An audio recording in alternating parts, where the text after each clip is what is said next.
இந்த வேத வசனம் உங்களுடைய இருதயத்தை கவர்ந்தெழுக்கல அப்படின்னு சொன்னா, இந்த வேதத்தில் சொல்லப்பட்டு இருக்கிற இயேசு உங்களுடைய இருதயத்தை கவர்ந்து இழுப்பதற்கு பதிலாக இந்த உலகத்தில் இருக்கிற ஒன்று உங்களை கவர்ந்து இழுத்து கொண்டு இருக்கிறது அப்படின்னு சொன்னா, அந்த பலனை சாத்தான் உங்களிடத்திலிருந்து உரிந்து விடுகிறான்.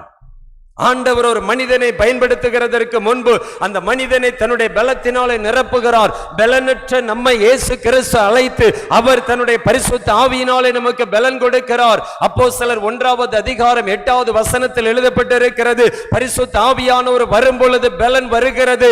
ஏன் கர்த்தர் ஒரு மனிதனுக்கு பலன் கொடுக்கிறார் தெரியுமா? ஆண்டவர் ஒரு மனிதனை பயன்படுத்த வேண்டும் என்று சொன்னால் அந்த மனிதன் தேவனுடைய பலத்தினாலே நிரப்பப்பட்டிருக்க வேண்டும். எனவேதான் கர்த்தர் தன்னுடைய பலத்தினாலே நிரப்புகிறார். ஆனா சாத்தா என்ன பண்றான் தெரியுமா?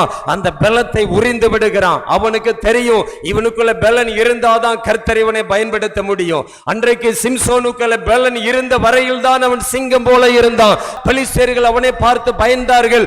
எப்பொழுது அவனை விட்டு ஆவியானவர் சென்றாரோ, எப்பொழுது அந்த பலன் அவனை விட்டு வெளியே சென்றதோ, அதே பெலிஸ்தர்கள் அவனுக்கு விரோதமாக எழும்பினார்கள். எந்த பெலிஸ்தர்கள் சிம்சோனுடைய முகத்தை பார்த்து பயந்து ஓடினார்களோ அதே பெலிஸ்தர்கள் அவனை அடிமைப்படுத்தினார்கள். காரணம் என்ன தெரியுமா?